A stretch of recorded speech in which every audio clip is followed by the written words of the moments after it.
Justice Musliman Federal High Court today affirmed the leadership of the African Democratic Congress headed by former Senate President David Mark, dismissing a suit filed by a member of the House of Representatives, Honorable Leke Abejide, for lacking in merit. That judgment today, Justice Liman upheld the preliminary objections raised by the ADC, its former national chairman, Ralph Nwosu, Senator David Mark, and the party's national secretary, Ogbeni Rauf Aregbesola. The judge held that the court lacked jurisdiction to entertain the matter because it bordered on the internal affairs of a political party, which it described as non-justiciable.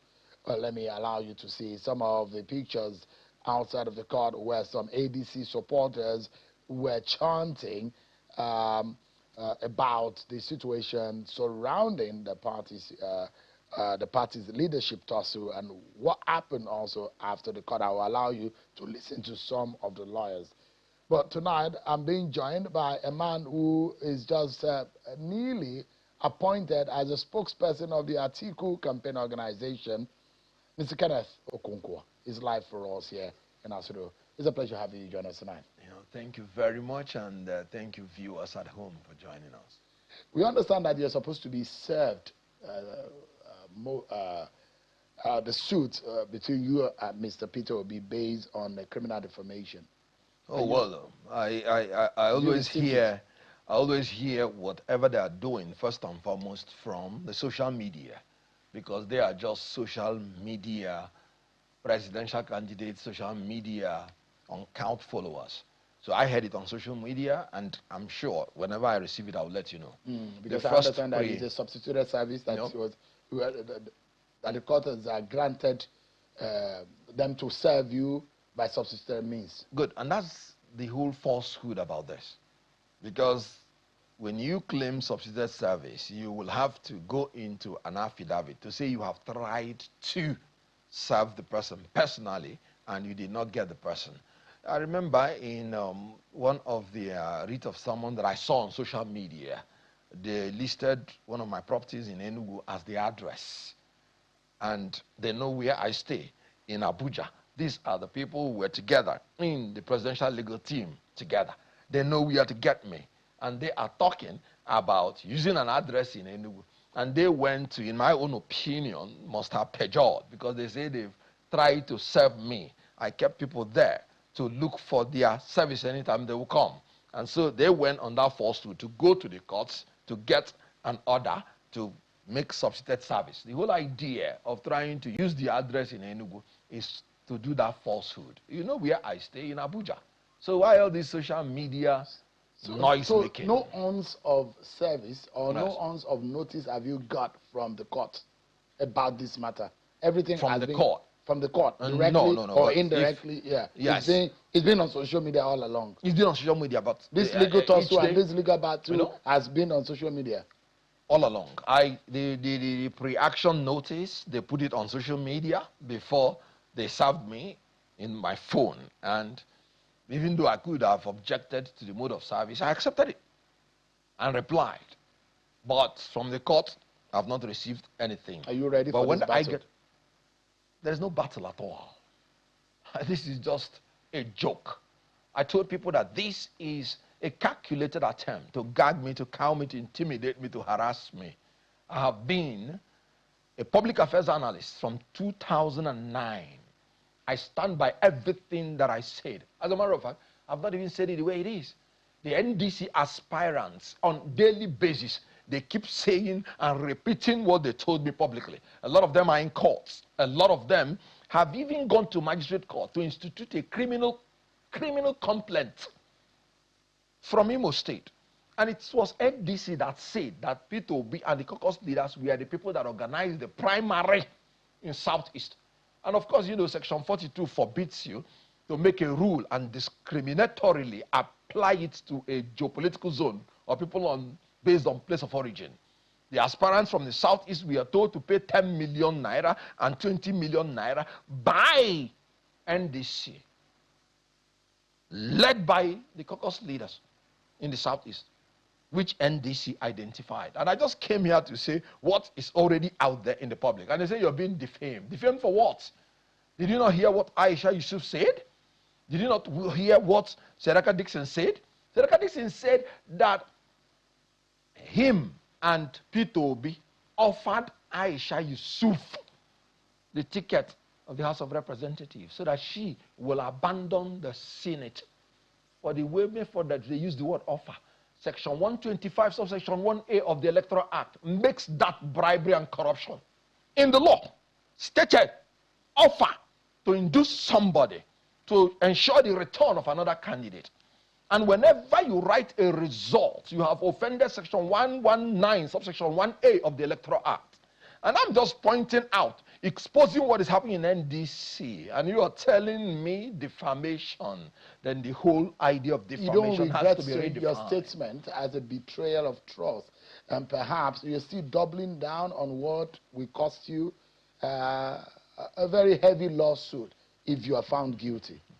Sorry, that is a civil proceeding. So the issue of being found guilty. Is it not a criminal defamation, or is it a civil defamation? No, it's just a civil. It's a civil defamation. Okay, civil, empty. Look, these people make noise, but I wouldn't tell you what we're going to do. Let them go to Atlantic Ocean. We will meet them there. What's the whole idea of going to Onitsha? You are in Abuja. It was in this studio that I said what I said. I live in Abuja. Everything is here in Abuja. You want to run to Onitsha. That shows the malevolence that they bring to their practice of law. Because in law, you are supposed to act in utmost good faith. But you know what? Bring them on. You are ready. Anytime. Well, quickly, I mean, because that's not really the business why we're here. You don't feel a sense of disloyalty for someone you were this close to. One, you spoke for him. 2, 3, you are from the same region and ethnic stock.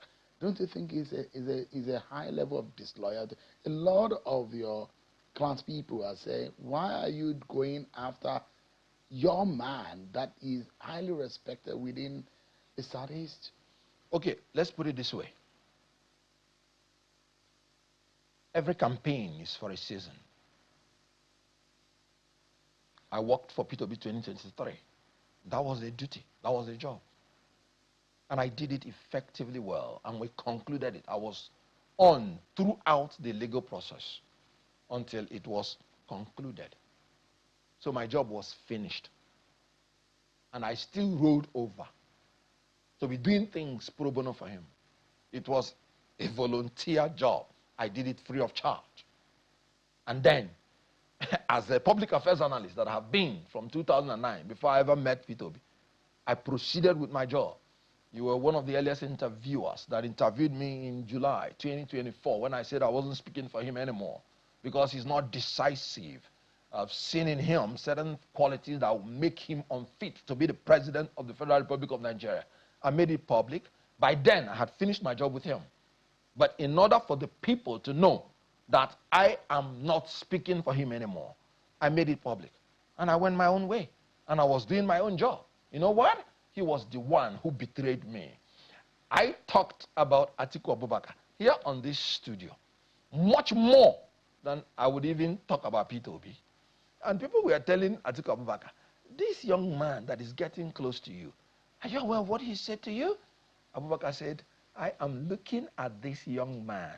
I am seeing the value in him and his tenacity to bring about a great Nigeria. That is what I am seeing. And if I have the opportunity, I'll bring him in to bring that value to Nigeria. Look at a man, a talent discoverer that discovered Ngozi Okonjo-Iweala, that discovered Professor Charles Soludo, that discovered El-Rufai. You knew how Abuja was before he came in, and he transformed El-Rufai. What Atiku Abubakar is looking at is not what you said about him, because he knows that his desire for Nigeria is not about him, but what value are you bringing in? I had not even done anything for Atiku Abubakar, but he insisted. I've seen something in this young man. When I talked against him, he did not go to Adamawa. He did not go to Jada to bring frivolous suit against me. But this is somebody I worked for, did everything, stayed in the court for months, and I am free doing my job. And you're running to Onitsha to bring frivolous defamation suit against himself, not me. Who is now the betrayer? Who is disloyal? Assuming without considering, I even did something wrong. So that is how he would have treated me. Should he have kept quiet and look on as you defame him and you say things about him, unprintable things about him? You continue to discredit him. Is that fair? Is it not going through a legal means to be able to? Is your word. Because that's the allegation in court, that you were defaming him. I sat down here, gave you the names of the people that told me things. I did not even say the way it is.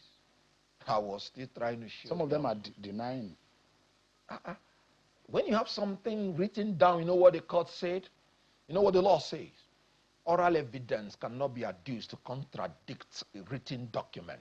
I have them with me. At the appropriate time, everybody will go and answer for his crimes, for his offenses, and for his denials. And so there is no defamation at all. I told you that a lot of people have said worse things about him. You know what he said? No, I don't want to see them. They are faceless. So your intention is to destroy people who have face. Your intention is to destroy any southeast person, a bright person arising from the southeast. So other people that are faceless, you won't go after them. But the people that are adding value, you want to go after them. Bring him on. Let him come. What if you lose this case? I will not lose it because there's no case at all. Really? Yes. Are you being confident because you're a Not lawyer? being Are you? Yes, I am a lawyer. I know the things I said. First and foremost, I was briefed by a client. Second and foremost, I'm a public affairs analyst. Third and foremost, I am a citizen of Nigeria that's under a legal duty to expose corruption and crime anywhere I find it and wherever I find it. I have been a columnist since 2019, and I have the right, even as a columnist, not even to disclose my source of information, provided I can justify that it's true.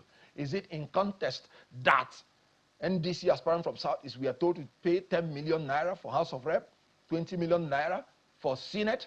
Do you know in Enugu State, where I come from, 99 persons contested for the House of Rep. That's 990 million naira. 98 persons in Imo State contested for House of Rep alone. And that's not the money for the forms? It is not the money for expression of forms. It's not the money for nomination. And their own guideline is that you pay just for expression of interest form. And after you have won, then they will take. And all of these people spoke to you? Not all of them, but the 99 members was broadcasted by NDC. What is your ultimate aim around Peter Obi? Do you want to? You are happy to bring him down, or what exactly? What exactly do you gain? I've just been appointed the spokesperson of Atiku Abubakar, and is inconsequential, whatever he's doing with his life. If we may proceed to more important issues, I want to talk about contenders. But the question in I'm asking you, Mr. I don't want to talk about pretenders. Who are those? Are you bringing down someone that's already down? What are you doing? Please proceed with other issues. Can anyone trust Mr. Okwonkwo, for example? You spoke about Bola Tinubu. Yes. You spoke about Peter Obi. Yes. You spoke about how can Atiku trust you? How can Nigerians trust you that you won't betray Atiku Abubakar the way you have betrayed Bola Tinubu, betrayed Peter Obi? Good. I have not even worked with Atiku Abubakar, so where's the betrayal? You have just started. No, that's what I'm saying. I have not even worked with Tinubu. I said I don't like same-pay ticket. You said said a lot of things about Tinubu on the stage, on the podium. Absolutely, you and were I'm literally still saying, the MC of APC and I am still saying it, standing by it. Let me tell you, you know what Atiku Abubakar said in the letter of appointment? This appointment confirms the confidence I repose in your integrity, in your public communication skills, in your political judgment, in your all the goodies anybody can say. He's a man that knows that I can never betray, by the grace of God, anybody I have worked with. But you betrayed Peter Obi, don't you? You work for Peter He Obi. betrayed himself. I just told you how he betrayed me. Because you were the first who denounced him publicly. The first that denounced him publicly. You were between both of you, you were the first who came out to say you don't trust him. He's not resolute. He's not consistent, and you said so many things about him. Let's look at it this way. How many times do employees fire their bosses? It takes a man of principle to do that. So you fired Peter Obi, did not fire you? That's your words. I'm I just asking. made a public statement. And Sheung, if you don't have any other thing to say in this program, let us consider it done. You're done with talking about Peter Obi? Because he's not relevant. Why does he agitate you? How? You are the one that is agitated. No, I'm not. I'm just asking. I've asked you now 3 is times it, for is us it to a possible proceed success to of Peter another. Obi? Hold on. I've asked you for 3 times to proceed to another topic. You know, you know what? You are the one that is fixated. You are the one that is fixated. The political disagreement yes. within Igbo land has stalled the progress of allowing any Igbo man become president in this country. And you don't think this is a trace of it? I can tell you that the quality of leadership of a people determines the rate of their progress.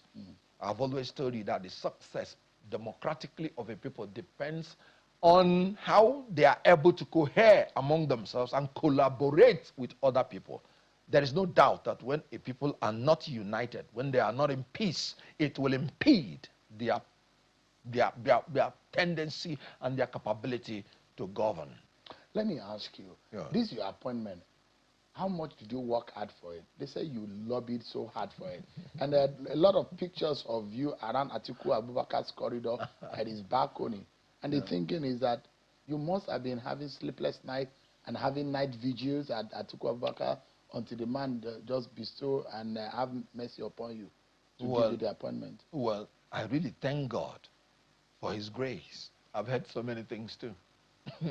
I've heard that I went to Peter Obi to ask for rent for a duplex. He said, oh, no, we'll give you for a flat. And I went to Atiku. And then he still gave me the one for flat. And I laughed. You know why? The same person that's talked about the rent, the first thing he said is that I went to Peter Obi to ask to become the publicity secretary of a failed political party. When he did not click, he now said I went to Peter Obi to ask for rent.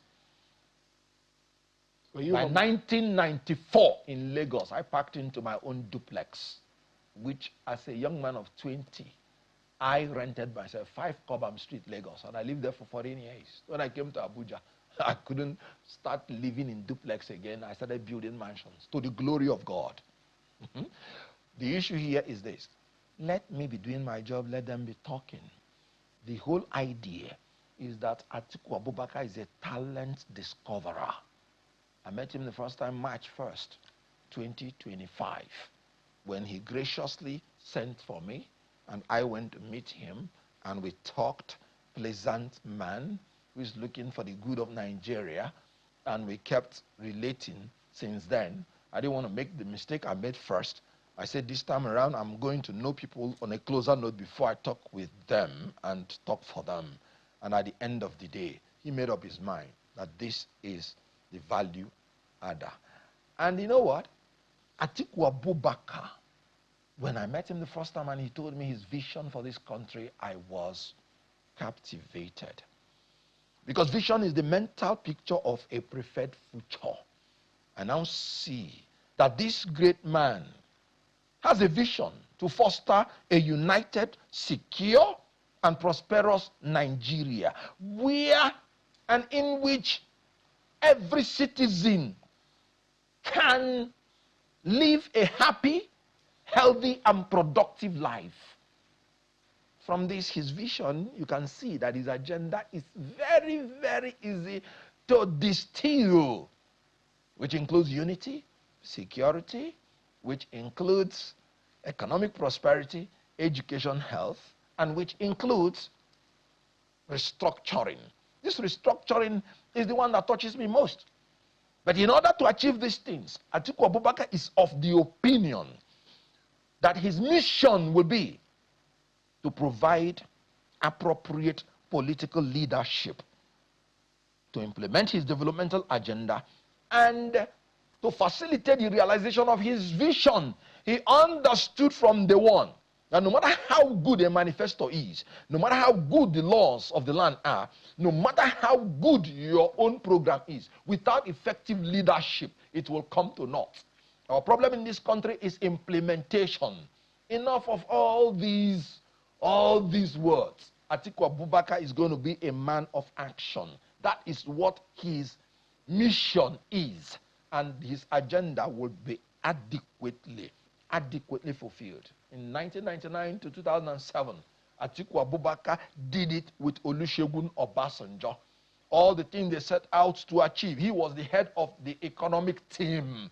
And after discovering all these people, Nigeria was owing about $40-something billion. Atiku Abubakar being the head of the economic team with Ngozi Okonjo-Iweala that he discovered.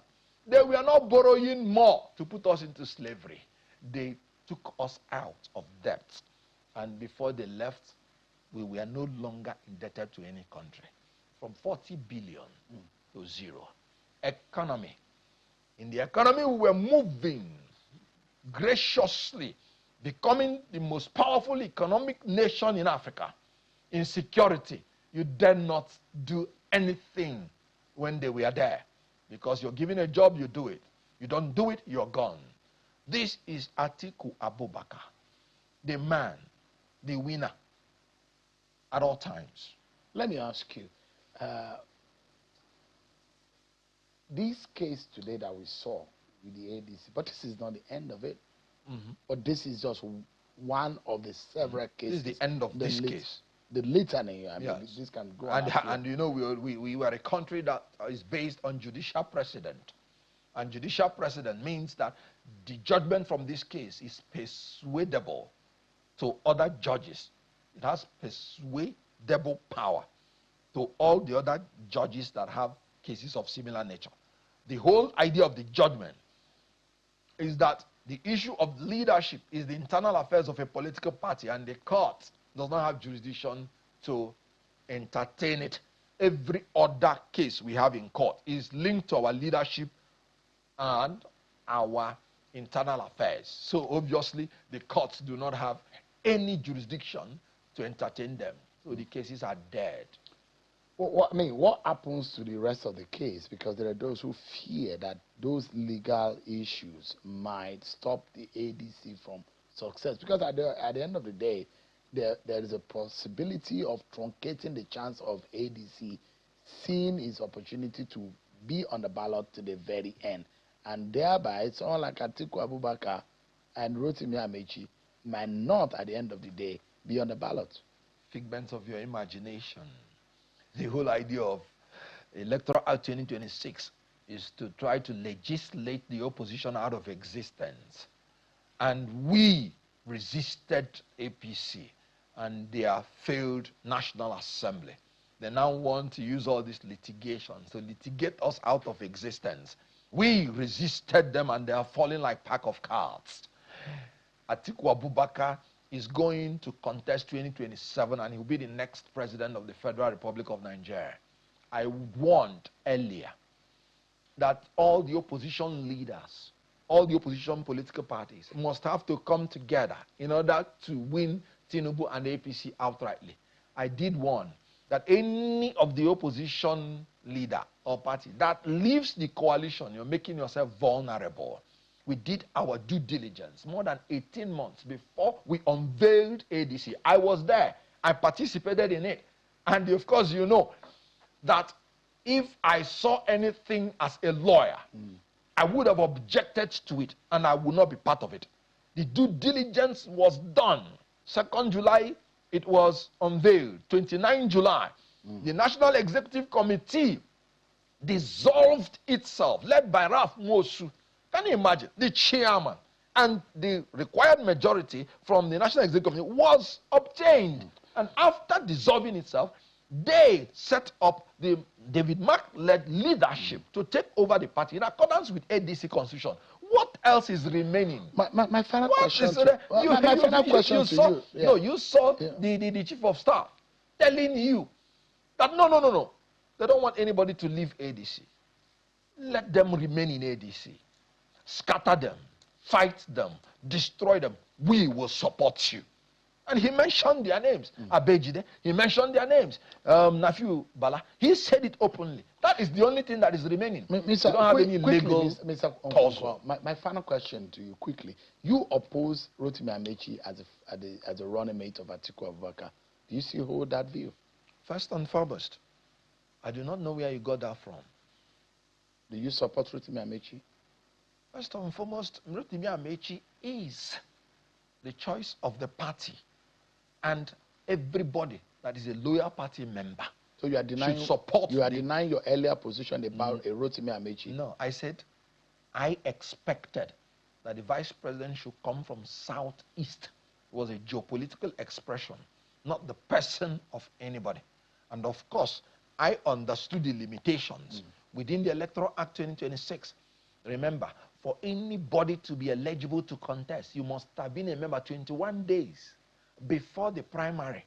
So the people from the Southeast that I would have preferred, strictly speaking, we are not even registered members. So we are restricted.